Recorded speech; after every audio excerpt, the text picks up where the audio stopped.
नमस्कार, आप देख रहे हैं न्यूज 18 राजस्थान। आपके साथ मैं हूं अभिषेक। बुलेटिन में सबसे पहले बात गहलोत मंत्रिमंडल को लेकर दिल्ली दरबार में जारी महामंथन की। दिल्ली में आज राहुल गांधी के आवास पर CM Ashok Gehlot, deputy CM Sachin Pilot ने बैठक की। राजस्थान सरकार में मंत्रिमंडल गठन को लेकर हुई बैठक में मंत्रिमंडल पर अभी पूर्ण समन्वय नहीं बन पाया है। संयुक्त बैठक के बाद मुख्यमंत्री गहलोत ने पर्यवेक्षक वेणुगोपाल और प्रभारी पांडे के साथ अलग से बैठक की, जिसमें उप मुख्यमंत्री पायलट शामिल नहीं हुए। मंत्रिमंडल में अपने विधायकों को शामिल करवाने को लेकर उप मुख्यमंत्री पायलट ने दबाव बनाया है, लेकिन गहलोत 2019 लोकसभा पर फोकस कर छोटे मंत्रिमंडल बनाने पर जोर दे रहे हैं। सूत्रों के अनुसार कांग्रेस अध्यक्ष राहुल गांधी ने चारों सचिवों विवेक बंसल, काजी निजामुद्दीन, तरुण कुमार, देवेंद्र यादव से भी लोकसभा चुनाव के मद्देनजर राय ली है। संभावित मंत्रिमंडल में नरेंद्र बुडानिया, बीडी कल्ला, सालेह मोहम्मद, हेमाराम चौधरी, शांति धारीवाल, भरत सिंह, लालचंद कटारिया, सीपी जोशी, रघु शर्मा, दीपेंद्र सिंह शेखावत, परसराम मोरदिया, मास्टर भंवरलाल मेघवाल, शकुंतला रावत, जाहिदा बेगम, भंवर सिंह भाटी, रामनारायण मीणा, रमेश मीणा का नाम शामिल है।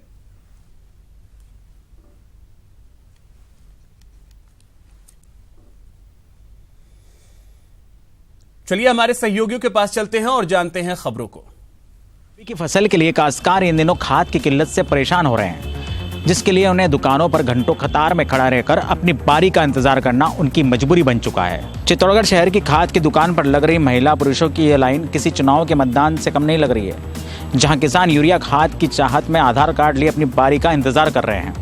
खाद की दुकान के बाहर अल सुबह से किसानों की कतार लग जाती है, जिसके बाद अपनी बारी के लिए यहां जद्दोजहद होना शुरू हो जाती है। कई बार तो किसानों के आपस में भिड़ने तक की नौबत आ जाती है। इतना ही नहीं, कई किसान तो इस तरह के हालात का जिम्मेदार अभी से कांग्रेस सरकार पर थोपते नजर आ रहे हैं। इधर प्रदेश में इन दिनों चल रही खाद की किल्लत के कारण दुकानदार को माल समय पर और आवश्यकता अनुसार नहीं मिल पा रहा है, जिसके चलते उन्हें भी काफी दिक्कतों का सामना करना पड़ रहा है। समर्थन मूल्य पर हो रही खरीदी में सामने आई करोड़ों रुपए की धांधली। दलालों ने किसान महापंचायत के जिला अध्यक्ष को दी जान से मारने की धमकी। मामला उजागर होने के बाद विधायक डॉक्टर रघु शर्मा ने शिकायत पहुंचाई सीएमओ तक। प्रदेश में नवगठित सरकार भले ही किसानों के कर्ज माफी सहित उनकी हर परेशानी को दूर करने की कवायद शुरू कर चुकी हो, लेकिन इन योजनाओं को सरकारी कारिंदे पलीता लगाने में कोई कोर कसर नहीं छोड़ रहे हैं। मामला अजमेर जिले के केकड़ी कस्बे का है, जहां क्रय विक्रय सहकारी समिति की ओर से समर्थन मूल्य की खरीद में किसानों के साथ छलावा किया जा रहा है। समर्थन मूल्य में किसानों का माल कम और दलालों का माल ज्यादा तोला जा रहा है। मामले को लेकर जब किसान महापंचायत ने इसके खिलाफ आवाज उठाई तो दलालों ने किसान महापंचायत के अध्यक्ष को जान से मारने की धमकी दे डाली। खरीद में करोड़ों रुपए की धांधली और किसानों के साथ हुए धोखे के बाद इस मामले में विधायक व पूर्व सांसद डॉक्टर रघु शर्मा ने गंभीरता दिखाते हुए इस मामले की शिकायत सीएमओ तक की है। डॉक्टर शर्मा से हुई बात पर उन्होंने कहा कि मामला गंभीर है और शिकायत के बाद इसमें जो भी कोई दोषी अधिकारी और दलाल होंगे वे बख्शे नहीं जाएंगे। राज्य सरकार द्वारा किसानों का कर्जा माफ करने के बाद अब नेताओं की बयानबाजी भी शुरू होने लगी है।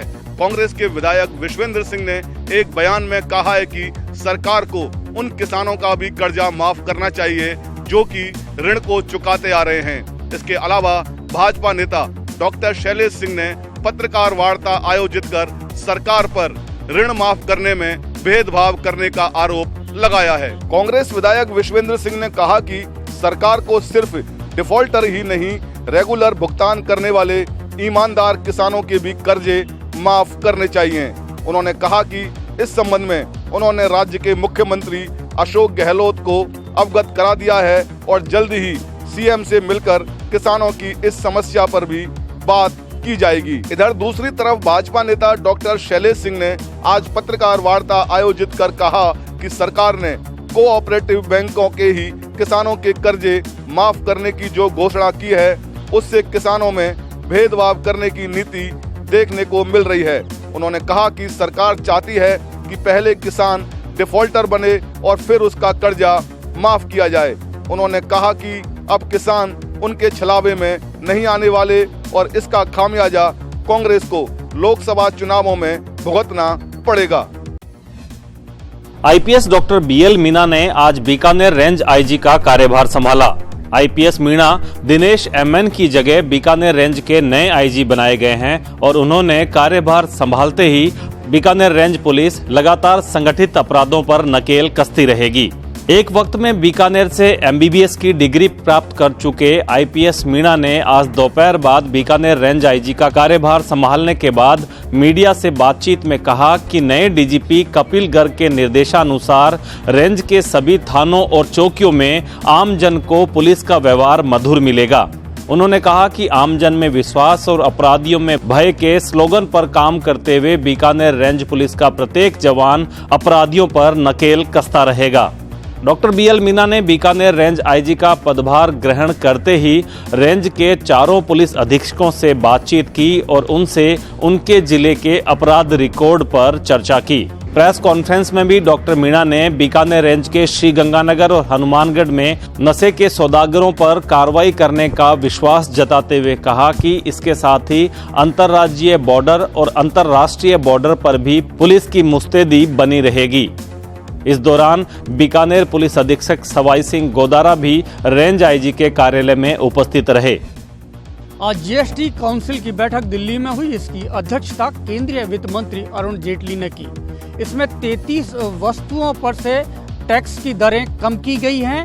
इनमें 7 वस्तुएं ऐसी हैं जिन्हें 28% के जीएसटी स्लैब से बाहर किया गया है और इसके साथ ही 26 वस्तुएं ऐसी हैं जिनको 18% की दर से जीएसटी कम करके अब 12 और 5% जीएसटी लगाया जाएगा। ऐसी 7 वस्तुएं जिन पर अब 28% की जगह 18% जीएसटी लगेगा। इनमें video game, mobile battery, tyre और 32 इंच के टीवी के साथ सिनेमा हॉल के टिकट हैं। सिनेमा के टिकट जो 100 रुपए तक की कीमत के हैं उन पर अब 12% जीएसटी लगेगा और 100 रुपए से ज्यादा के जो सिनेमा टिकट है उन पर पहले 28% जीएसटी लगता था, अब उन पर 18% जीएसटी लगेगा। आज की कटौती के बाद अब 28% के स्लैब में केवल 28 वस्तुएं ही बची हैं। इस तरह से सरकार पर इन स्लैब में कटौती से करीब 5500 करोड़ रुपए का राजस्व भार आएगा। हालांकि आज उम्मीद थी कि ऑटोमोबाइल और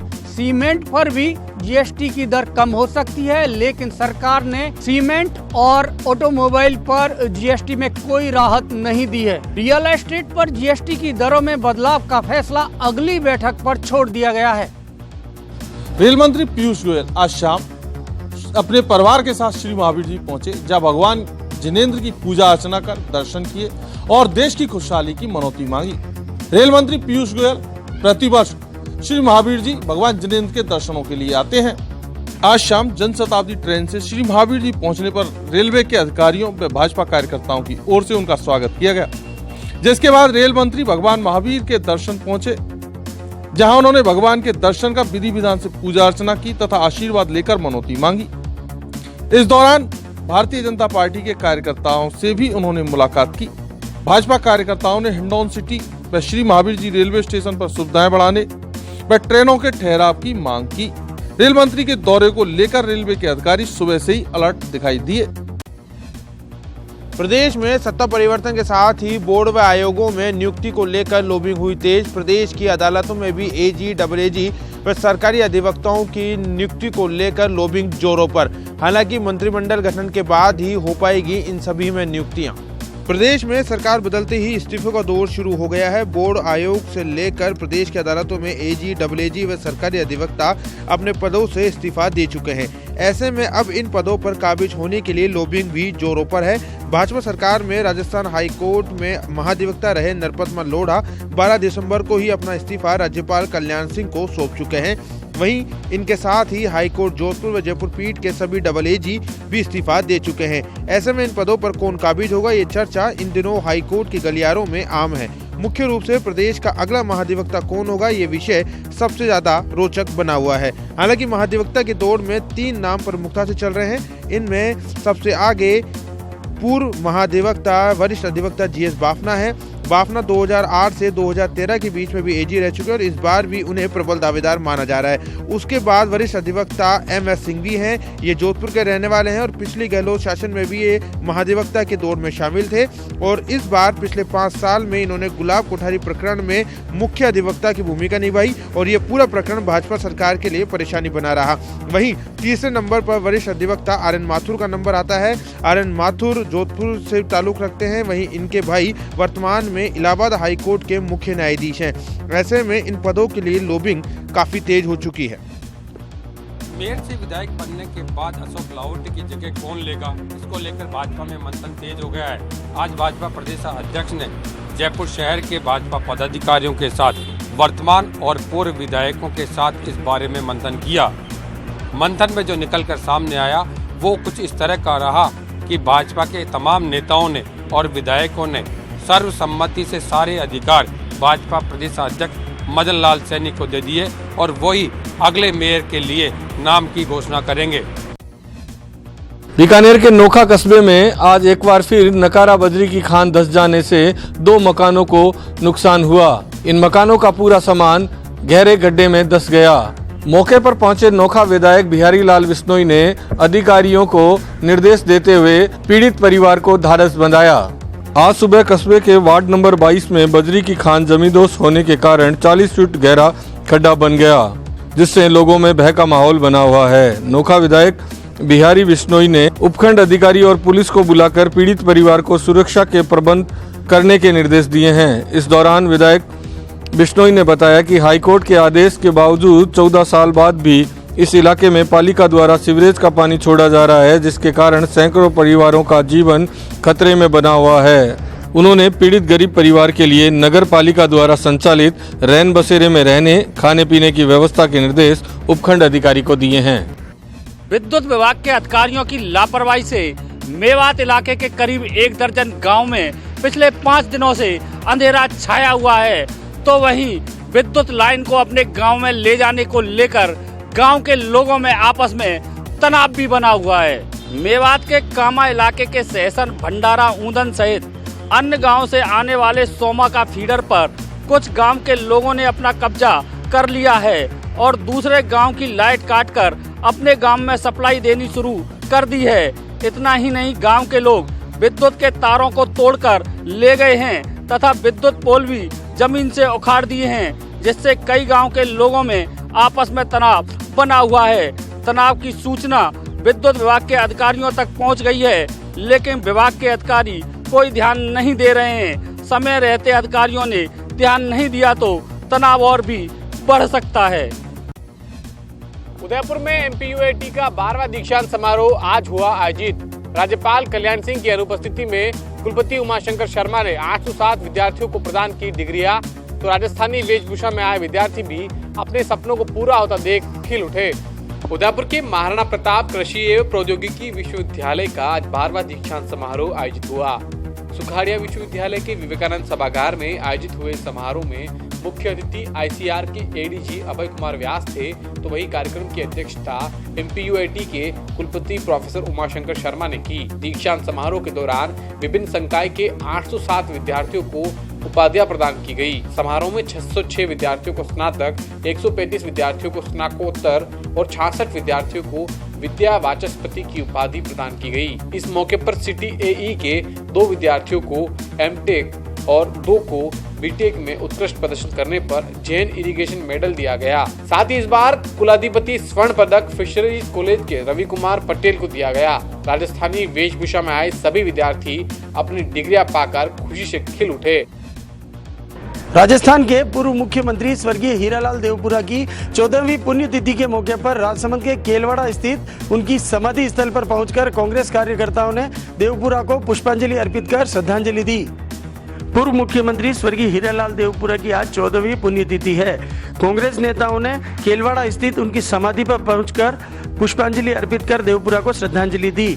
आयोजन के दौरान देवपुरा के पुत्र और पूर्व प्रधान सत्यनारायण देवपुरा, कांग्रेस नेता दिलीप सिंह राव, किशन गुजर, पूर्व सरपंच राधेश्याम असावा सहित कांग्रेस के ब्लॉक स्तरीय पदाधिकारी और कार्यकर्ता मौजूद रहे। सभी ने देवपुरा द्वारा अपने जीवन काल में किए गए जन कल्याणकारी सोच और विकास कार्यों को याद किया और उनकी आत्मा की शांति के लिए प्रार्थना की। कार्यक्रम के बाद एक बैठक का आयोजन कर देवपुरा को याद किया गया। पोस्ट बैलेट पेपर मामले में नहर में कूदकर आत्महत्या करने वाले पोस्टमैन का शव 7वें दिन मिला मसीतावाली हेड पर। आत्महत्या के लिए दुष्प्रेरणा के आरोपितों की गिरफ्तारी और सरकारी नौकरी की मांग पर अड़े परिजन। आखिरकार अधिकारियों की समझाइश पर शव लेने को राजी हुए परिजन। विधानसभा चुनावों से पहले हुए पोस्ट बैलेट पेपर मामले में इंदिरा गांधी नहर में कूदे पोस्टमैन ओम प्रकाश मेघवाल का शव आज 7 दिनों बाद मसीतावाली हेड पर मिला। इस दौरान परिजनों ने आत्महत्या दुष्प्रेरणा मामले में तीनों आरोपितों की गिरफ्तारी और सरकारी नौकरी देने की मांग को लेकर नहर से शव निकालने और शव लेने से मना कर दिया। बाद में अधिकारियों की समझाइश और उचित कार्रवाई के आश्वासन पर परिजनों ने शव लेने पर सहमति जताई। परिजनों के अनुसार पोस्ट बैलेट पेपर मामले में पोस्टमैन ओम प्रकाश को प्रताड़ित किया जा रहा था, जिससे परेशान होकर उसने नहर में कूदकर आत्महत्या कर ली। चलिए एक बार फिर चलते हैं हमारे सहयोगियों के पास और जानते हैं खबरों को। 5 राज्यों में 500 से ज्यादा वारदातें करने वाली शातिर गैंग चढ़ी जीआरपी के हत्थे। डकैती की योजना बनाते धरे गए 5 बदमाश। अजमेर जीआरपी पुलिस ने एक बड़ी कार्रवाई को अंजाम देते हुए डकैती की योजना बना रहे 5 शातिर बदमाशों को गिरफ्तार किया है, जिनके कब्जे से पुलिस ने एक देशी कट्टा, धारदार हथियार और मिर्ची पाउडर भी बरामद किया है। सीआई राम अवतार ने जानकारी देते हुए बताया कि मुखबिर से मिली सूचना के आधार पर 5 बदमाशों को रेलवे स्टेशन के पास बनी झाड़ियों से गिरफ्तार किया गया, जिनसे पूछताछ करने पर पता चला कि उन्होंने राजस्थान सहित 5 राज्यों में लूट और ठगी की करीब 510 वारदातों को अंजाम दिया है। सीआई राम अवतार ने बताया कि आरोपियों में गैंग का सरगना पाली जिले का रहने वाला मीठू सिंह है और दूसरे आरोपी अलग अलग राज्यों के हैं। आरोपी ट्रेनों में ग्रीन कार्ड के जरिए यात्रियों के साथ ठगी करते थे। जानकारी मिली है कि देश में ऐसी कई गैंग संचालित हैं जो इस तरह की वारदातें कर यात्रियों के साथ लूट और ठगी करते हैं। फिलहाल पुलिस 5 आरोपियों से पूछताछ कर रही है और गिरोह के अन्य सदस्यों के बारे में भी जानकारी जुटा रही है। आंगनवाड़ी केंद्र की आड़ में चल रहे देह व्यापार का किया भंडाफोड़। केंद्र संचालिका सहित 3 महिलाओं को किया गिरफ्तार। उड़िया बस्ती में विज्ञान नगर थाना पुलिस ने की कार्रवाई। कोटा के विज्ञान नगर इलाके के उड़िया बस्ती में आज पुलिस ने छापामार कार्रवाई करते हुए आंगनवाड़ी केंद्र में चल रहे देह व्यापार के अवैध धंधे का भंडाफोड़ किया है। पुलिस ने मुखबिर से मिली सूचना के बाद पुलिस ने उड़िया बस्ती के एक मकान में चल रहे आंगनवाड़ी केंद्र पर दबिश दी और मौके से महिला दलाल निर्मला मीणा व 2 महिला मेहरू सिन्हा और कैलाश बाई गुड्डी को गिरफ्तार किया। पुलिस ने बोगस ग्राहक के जरिए आंगनवाड़ी संचालिका निर्मला से पहले सौदा तय किया और उसके बाद निर्मला और देह व्यापार में लिप्त दोनों महिलाओं को पीटा एक्ट के तहत गिरफ्तार किया। नागौर जिला पुलिस ने एक लुटेरी दुल्हन को गिरफ्तार करने में सफलता हासिल की है। इस मामले में मेड़ता सीओ सिटी ने जांच के बाद इस कार्रवाई को अंजाम दिया है। पुलिस ने नंदा देवी नामक महिला को गिरफ्तार किया, जो अपने आशिक इकबाल के साथ मिलकर लोगों को शादी के नाम पर ठगी की वारदातों को अंजाम देती थी। इस मामले में गोटन थाने में कानाराम नामक व्यक्ति ने थाने में पेश होकर मामला दर्ज करवाया कि इकबाल व नंदा देवी ने उसके साथ धोखाधड़ी की और शादी के फर्जी कागजात तैयार कराकर उसके साथ नंदा देवी की शादी करा दी। नंदा देवी कुछ दिन तक उसके साथ रही, जिसके बाद वे घर से 50,000 रुपए व सोने चांदी के जेवरात लेकर भाग गई। इस मामले में मेड़ता सिटी सीओ ने जब जांच की तो पता चला कि नंदा देवी व उसका प्रेमी इकबाल पिछले काफी समय से इस तरह की वारदातों को अंजाम देते हैं और लोगों को शादी के नाम पर झांसे में लेते हैं, जिसके बाद वे घर से सोने चांदी के जेवरात व नकदी लेकर फरार हो जाती है। इस मामले में पुलिस ने जब इकबाल की तलाश शुरू की तो ये पता चला कि नंदा देवी के प्रेमी इकबाल की कुछ दिनों पहले मौत हो चुकी है। मामले में गिरफ्तार की गई नंदा देवी से पुलिस पूछताछ में जुटी हुई है। श्री गंगानगर के करणपुर बॉर्डर पर बीती देर रात बीएसएफ के एक जवान ने खुद को गोली मारकर आत्महत्या कर ली। नग्गी पोस्ट पर तैनात यह जवान गोली लगने से गंभीर रूप से घायल हो गया था, जिसे करणपुर के राजकीय अस्पताल में लाया गया। यहां पर चिकित्सकों ने उसे मृत घोषित कर दिया। बीएसएफ द्वारा पुलिस को दी गई जानकारी के अनुसार तमिलनाडु निवासी जवान के रामनाथन की ड्यूटी रात 12 से 3 बजे तक करणपुर के नग्गी पोस्ट कैंप पर ड्यूटी गार्ड के रूप में थी। ड्यूटी के दौरान किसी वक्त जवान ने अपनी 5.56 mm राइफल से खुद को गोली मार दी। गंभीर रूप से घायल जवान को तुरंत कर्णपुर के राजकीय चिकित्सालय में लाया गया, जहां पर चिकित्सकों ने उसे मृत घोषित कर दिया।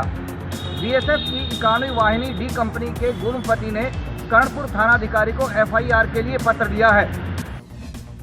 वृद्ध महिला को चाकू की नोक पर लूटकर भागते हुए लुटेरों की बाइक टकराई।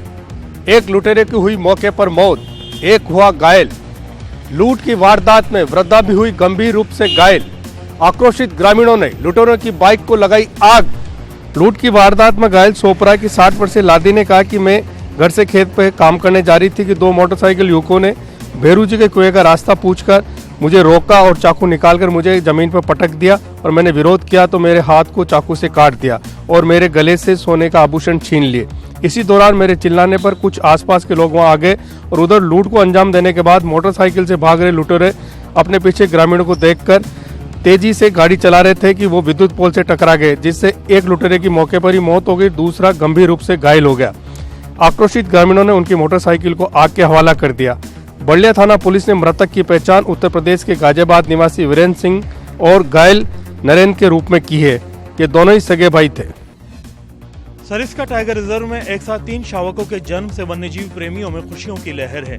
एक साथ 3 शावकों के जन्म होने से अब सरिस्का में 8 शावक हो गए हैं। इस साल इससे पहले बाघिन ST12 और ST14 ने भी शावकों को जन्म दिया था। बाघिन ST14 ने 2 शावकों को जबकि बाघिन ST12 ने 3 शावकों को जन्म दिया था। इस साल एक एक करके 3 बाघ सरिस्का से खत्म हो गए थे। सबसे पहले बाघ ST11 फंदे में मृत मिला था, जबकि बाघिन ST5 का शिकार कर लिया गया था।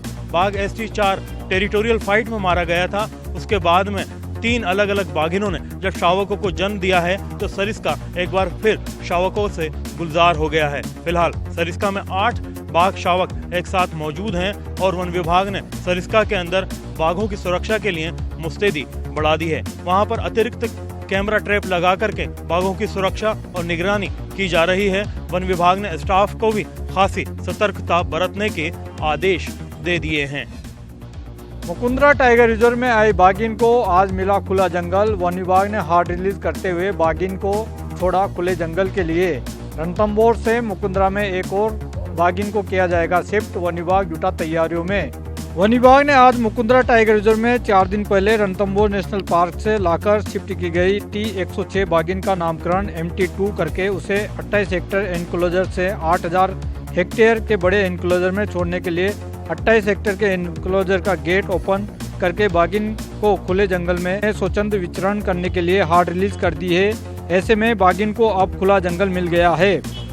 बाघिन छोटे एनक्लोजर से बाहर आकर अपने से दूर जोड़ीदार MT1 बाघ जो बाघिन से 3 किलोमीटर की दूरी पर अभी है उसके साथ अब जोड़ा बनाएगी। वहीं वन विभाग अब एक और दूसरी बाघिन को रणथंभौर से मुकुंदरा में लाने की तैयारियों में जुट गया है। आज MT2 बाघिन की हार्ड रिलीज करने से पहले बाघिन का फिजिकल स्वास्थ्य निरीक्षण किया था। जब उसे बायोलॉजिस्ट और CCF DCF ने फिट माना उसके बाद उसे खुले जंगल के लिए आजाद किया गया। क्रिसमस के उपलक्ष्य में खुशियां बांट रहे हैं ईसाई धर्मावलंबी। घर घर जाकर गा रहे हैं केरल सॉन्ग। साथ ही सांता क्लॉज भी बांट रहा है उपहार और टॉफियां। 24 दिसंबर की रात को चर्चों में होंगे विशेष आयोजन। क्रिसमस दुनिया का प्रमुख त्योहारों में से एक है। ईसाई धर्मावलंबियों द्वारा 25 दिसंबर को ईसा मसीह के जन्म दिवस के रूप में इसे मनाया जाएगा। इस बार भी इस उत्सव को देखते हुए ईसाई धर्मावलंबी घर घर जाकर केरल सॉन्ग गा रहे हैं और सांता क्लॉज उपहार व चॉकलेट भी बांट रहा है। दौसा शहर के सेंट मैरी स्कूल के बच्चे, सिस्टर और चर्च के फादर आदि शहर में घर घर जाकर क्रिसमस की बधाइयां दे रहे हैं। साथ ही खुशी में नाच और गा रहे हैं। इसके अलावा देश में अमन और भाईचारा बना रहे इसकी भी कामना की जा रही है। क्रिसमस के उपलक्ष्य में दौसा में भी चर्चों में विशेष आयोजन होंगे। 24 दिसंबर की रात को 12 बजे प्रभु यीशु का जन्मदिन मनाया जाएगा। शिल्पग्राम मेले का आज दूसरा दिन भी रहा रंगारंग। लोक कलाकारों की प्रस्तुतियों ने बांधा समा, तो वहीं सर्दी की छुट्टियां शुरू होने के चलते मेलार्थियों का उमड़ा हुजूम। लोक गीतों पर भी पर्यटक झूमते नजर आए। उदयपुर के शिल्पग्राम परिसर में भारतीय लोक कलाओं का मिश्रण देखने के लिए सैलानियों की भारी भीड़ उमड़ने लगी है। शिल्पोत्सव के दूसरे दिन भी शहरवासियों के साथ बड़ी तादाद में देशी विदेशी पर्यटक भी पहुंचे। मेलार्थियों के मनोरंजन के लिए और विभिन्न राज्यों की संस्कृति से अवगत कराने के लिए शिल्पग्राम आए लोक कलाकारों ने भी अपनी अपनी परंपरा के अनुसार सभी का स्वागत किया। अलग अलग लोक कलाओं की प्रस्तुति को देख पर्यटक भी खुद को नहीं रोक पाते और कलाकारों के साथ ही जमकर थिरकने लगते। पूरे शिल्पग्राम परिसर में शिल्प कलाकारों के स्टॉल पर जमकर बिक्री हो रही है, तो वहीं लोक कलाकार मेलार्थियों के आकर्षण का केंद्र भी बने हुए हैं।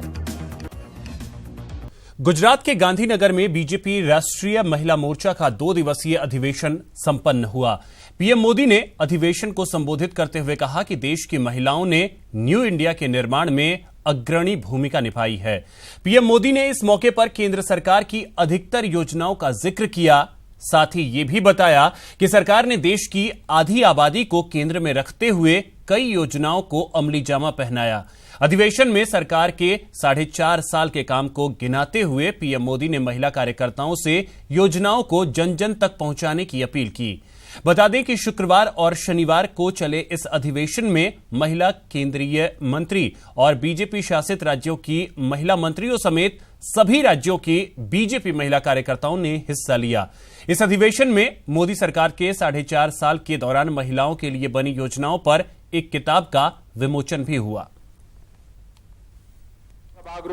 महिला सशक्तिकरण के लिए सरकार की प्रतिबद्धता चौतरफा दिखती है।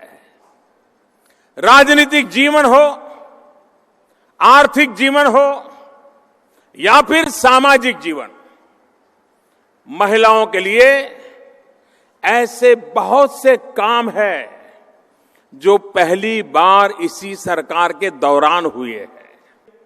मुस्लिम बहनें पुरुषों की तरह ही बेरोक-टोक हज कर सकें, इसके लिए पुरुषों के साथ जाने की जरूरी शर्त को भी हमने खत्म कर दिया है। ये सरकार समस्याओं के तह तक जाकर स्थायी समाधान तैयार कर रही है। आज जो भी काम हो रहा है वो नए भारत में, न्यू इंडिया में आप सभी की भूमिका को सशक्त करने वाला है।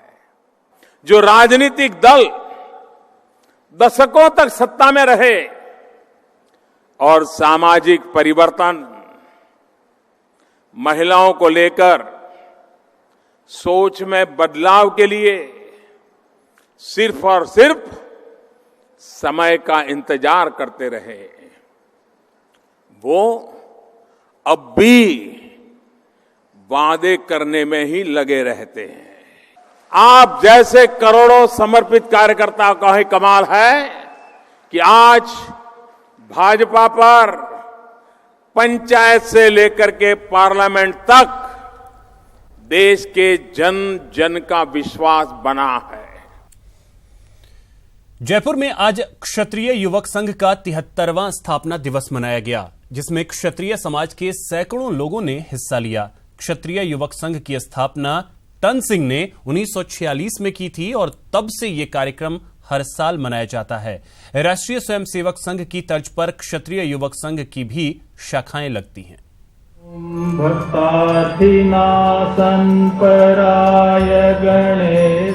क्षत्रिय युवक संघ का 73वां स्थापना दिवस समारोह 22 दिसंबर को पूरे विधि विधान से मनाया गया। 1946 में बना क्षत्रिय युवक संघ अब राजस्थान के बाहर बिहार, उत्तर प्रदेश, महाराष्ट्र और गुजरात तक फैल चुका है। वर्तमान संघ प्रमुख भगवान सिंह रोल साबसर इस संघ को राष्ट्रीय स्वयंसेवक संघ से अलग बताते हैं। उनका मानना है कि क्षत्रियों को उनको होने का एहसास करवाया जाना बहुत जरूरी है। न्याय करना हर किसी के बस की बात नहीं है, रक्षा करना देश की यह हर किसी के बस की बात नहीं है। ये जिसके खून में है वही न्याय कर सकता है और वही रक्षा कर सकता है, वही सन्मार्ग पर ले जा सकता है। कोई भी गलती करे तो बिना भाव के उसको वही सजा दे सकता है, बाकी ऐसा संभव नहीं है। और अब वो 200 साल तक अंग्रेजों का राज रहने के बाद ये सब ऐसा कुछ हो गया कि हमारा नाम का कुछ रहा ही नहीं। तो उस हमारे की रक्षा करना, तो अमृत की रक्षा करना और विश्व का विनाश करना, ये क्षत्रिय का धर्म है। क्षत्रिय युवक संघ किसी धर्म जाति से नहीं जुड़ा है। इसका अंदाजा इस बात से लगाया जा सकता है कि रोल साबसर के पास हर राजनीतिक पार्टी से जुड़ा नेता आशीर्वाद लेने आता है। सभी दिग्गज नेता इनके पास आते हैं और समाज से जुड़े काम में उनके साथ भी खड़े होते हैं। यह क्षत्रिय युवक संघ का सामाजिक सरोकार ही है कि इसके प्रमुख सभी पार्टी के लोगों के साथ खड़े होते हैं। नियम बस इतना सा है कि सामने वाला सत्ता का लोभी ना हो और वतन पर कुर्बान होने का जज्बा रखता हो।